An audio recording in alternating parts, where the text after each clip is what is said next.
Hello, and welcome back to Blue and Red Meeple Board Games. My name is Jenny, and today we're going to talk about Return to Dark Tower. This is a really fun game. We kickstarted it, and we just got the game, I'd say, maybe 3 weeks ago. It was delivered.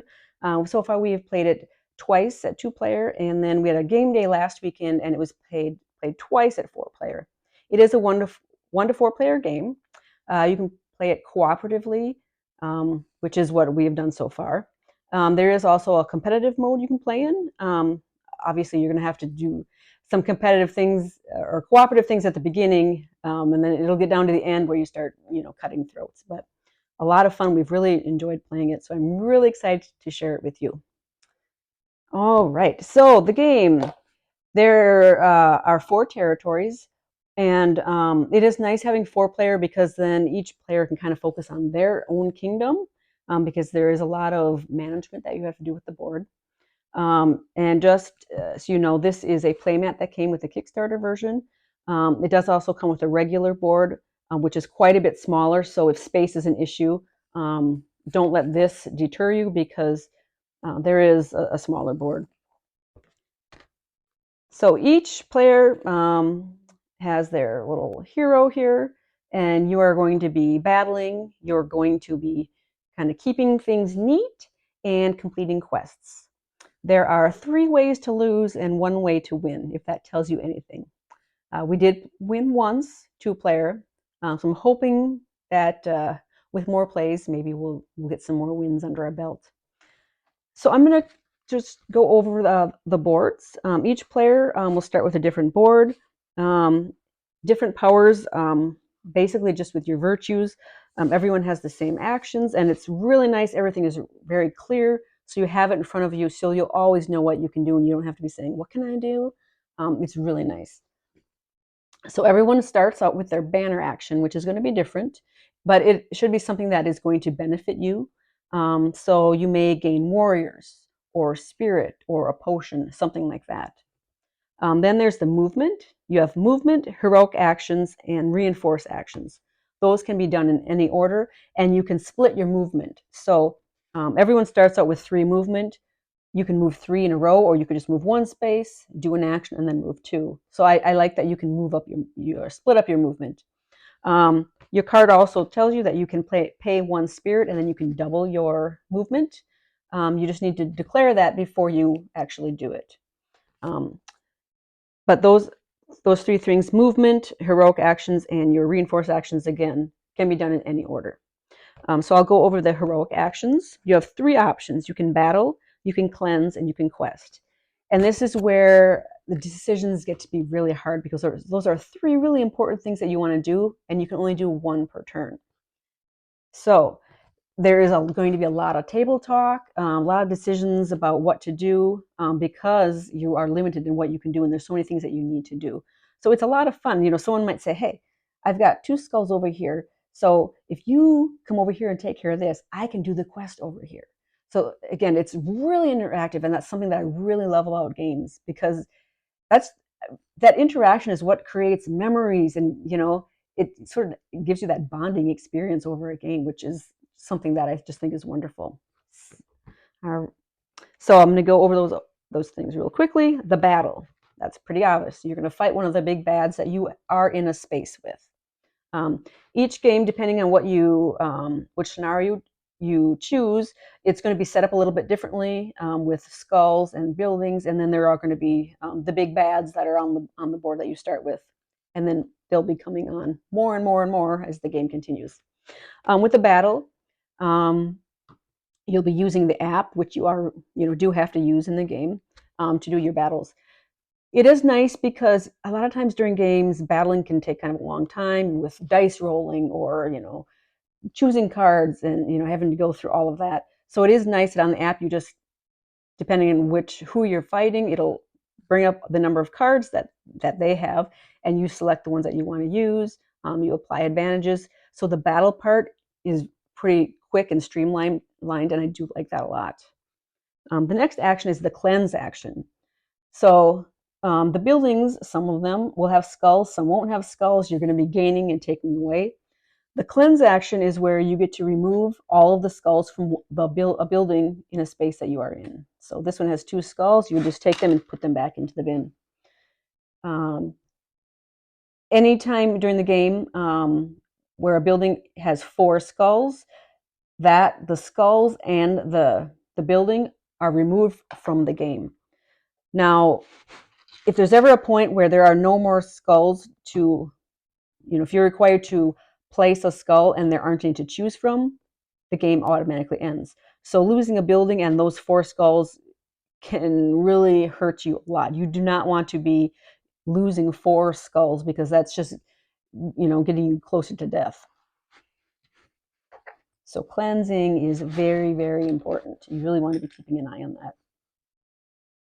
that. The next action will be the quest. And the game doesn't start with any events, but after the first round, there'll be events that'll be happening, and you'll eventually be getting quests that'll be placed, wherever it tells you to place them.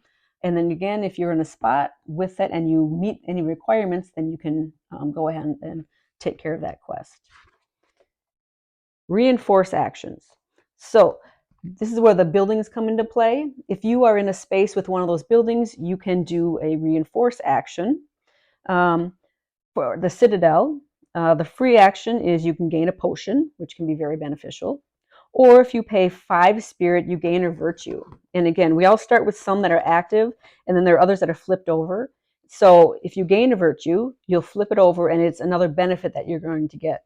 A lot of times it'll be something to do with battle. It's something that's going to be advantageous to you. The next building would be the Sanctuary. So there, as a free action, you can gain a spirit, which is the currency in the game. Or you can pay 5 spirit, and then you remove all of your corruptions. So corruptions are things that are going to affect you negatively. For example, for this one, it says you cannot take the quest action. So this corruption card is going to limit what you can do. This one says that you cannot hold gear, and when you gain this corruption, you're going to lose all the gear that you have. So clearly, corruption is not something that you want. And another way that we lose the game is if any one player ever gets 3 corruption, the game is immediately over. So very important to keep track of that and to clear those out. The next building type is the village. And at the village, for a free action, you can gain 6 warriors. Warriors are used in battle and also in completing quests. Or you can pay a spirit and you'll double that and get 12 warriors. So you can see how it's very important that you're really paying attention and doing these actions at the right time so that they're going to benefit you and everyone else.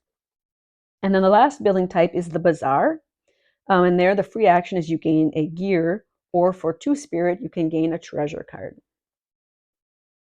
And then once you have completed your actions, dun, dun, dun, dun, you put a skull into the tower. Isn't that cool? So you'd place a skull in the tower. There will be lights and sound with the tower, but we keep the batteries out when we're not playing the game. So it won't work for now, but you just plink in your skull. Nothing will happen. Or maybe a skull or more than one skull will pop out. It all depends on, just depends. And the app does keep track. It knows what's in there and where it is. And it's really cool because sometimes it'll spin. You can see that it's spinning, and then a bunch of skulls will spit out. Another important thing is where the skull spits out is where you need to place the skull. So if a skull came out on this side, you have to put this on a building that's on this side. And there would be more than one building in this game. If they came out on multiple sides, they go on the side, the sides that they come out on. Sometimes, they kind of fly out. So it might come out of the southern side, but pop over into the east. You move it back. It belongs in the region that it actually came out of. So that's kind of a fun thing at the end of everyone's turn. And it's one of those tense moments when everyone is sort of holding their breath, are any skulls going to come out? And so that's another reason that cleanse action is really important, because like in this case, there are 3 skulls on this building. You might have 3, you might have 2, and then, there can be points where there are a lot of skulls, and so you're keeping in mind that more skulls will come out and you're going to have to place them. So you want to make sure that you at least have a space where you can place skulls so it's not going to result in losing those skulls on the building. That's where that sort of a maintenance stage comes in. It's a lot of fun. And also, as you are playing, you'll be removing these little doors on the tower. Skulls can come out of there. They may not when you remove it. Sometimes they do. But that gives more places for skulls to come out as the game goes. So as you can imagine, as you're playing the game, more and more of these little windows are going to come off, leaving you open for more skulls. And it's not just skulls that come out. Sometimes there might be a little, um, there will be an area that lights up. So everyone will be looking, whose side is it on? Say it's on this side. So the light might be here. So that tells you you need to take this one off. And then there might be some symbols there that's going to affect a quest that's in that area. So it's a lot of fun. There's excitement, there's tension, and so much camaraderie and working together. It's a really, really fun game. I would definitely recommend it. And it's not that long. It's going to be more. It's going to take more time with the 4-player count. And like on a game day where you have a lot of people, there's a lot of talking. So there's a little extra conversation that maybe you wouldn't have when you're just playing it normally. But there will be a lot of laughter and a lot of and those moments that you're not going to forget. So I would definitely recommend this game. And I would say for anyone, any level could play this. Even someone who hasn't really played many board games could definitely play this game. It is a lot of fun. Um, it's pretty quick to teach. It's pretty easy to learn, and it's one of those games where you just give a brief overview and really you can just jump in and start. So this is Return to Dark Tower. If you haven't played it yet and you have the opportunity, I would definitely recommend it because it really is a lot of fun. I hope you enjoyed today's talk about Return to Dark Tower. Let me know if you have any comments or questions, and I look forward to talking to you again soon. So until then, keep playing games. Goodbye.